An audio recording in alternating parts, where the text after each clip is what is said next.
Pengenalan. Teori merupakan satu istilah yang berasal dari bahasa Yunani, theoria, membawa maksud mengamati, mempelajari atau merenungkan dan lebih merujuk kepada fikiran spekulatif.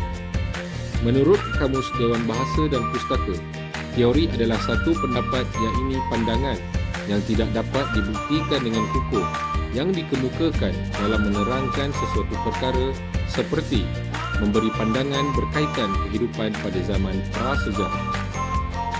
Pada akhir tahun 1940-an telah muncul seorang saintis yang bernama Claude Shannon yang berjaya membangunkan satu teori mathematical transmisi isyarat. Claude Shannon merupakan seorang jurutera telefon dan menyasarkan untuk memaksimalkan kapasiti taliannya dan meminimumkan gangguan pada awal pelaksanaan teorinya. Teori yang dihasilkan beliau dilihat lebih cenderung kepada melihat masalah teknikal penghantaran iaitu bunyi, isyarat dan simbol. Elemen-elemen dalam teori informasi dibahagikan kepada 5 elemen. Yang pertama, sumber informasi. Yang kedua, transmitter iaitu encoder. Yang ketiga, penerima, decoder. Yang keempat, tujuan, destination. Dan yang terakhir, sumber gangguan iaitu noise.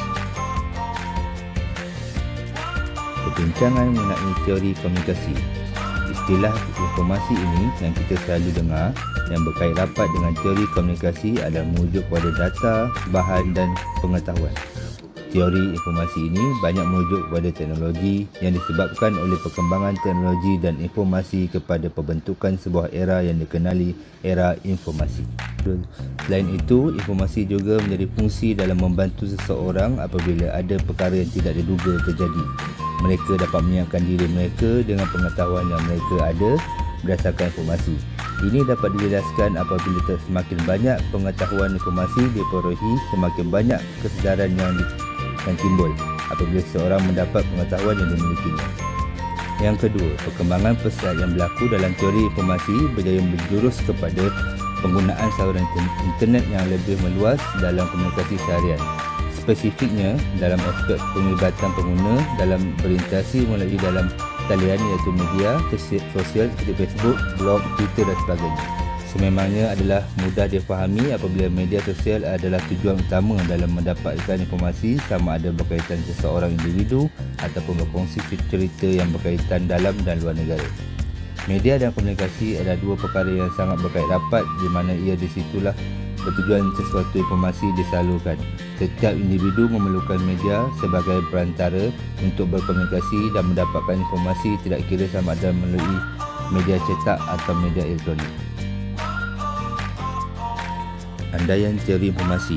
Di dalam teori informasi, Wig ada menyatakan andaian terbagi kepada 3 aspek utama iaitu Wig 1979 memandang kepada konsep lingkungan informasi sebagai sesuatu yang berbeza dari lingkungan fizik di mana setiap organisasi itu berada. Informasi yang diterima di sebuah organisasi berbeza-beza dengan informasi yang didapatkan sendiri. Andaian yang kedua diajukan oleh Wig fokus kepada apa yang ada dalam informasi. Pesanan-pesanan berbeza dalam hal sejauh mana mereka dapat memahaminya.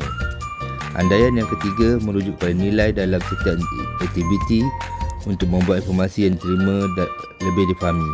Wig 1979 melihat proses mengurangi ketidakjelasan sebagai sebuah aktiviti bersama di antara anggota organisasi.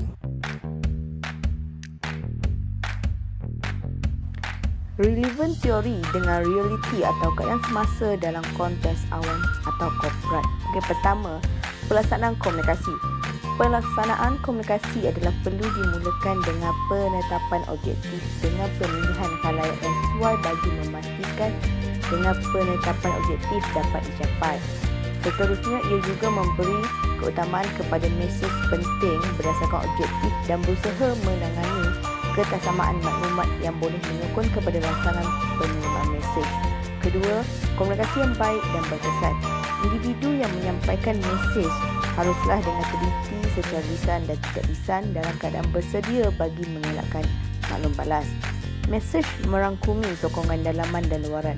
Untuk dalaman ialah kemudahan prasarana, fasiliti, peraturan, budaya, latihan, sistem pengukuran yang dapat difahami oleh ahli untuk mengukur prestasi keseluruhan ahli pasukan. Manakala luaran kemahiran intelektual untuk menganalisis isu-isu semasa yang berkaitan dengan sumber-sumber yang disediakan kepada ahli pasukan bagi memastikan kerja-kerja dapat dilaksanakan dengan baik.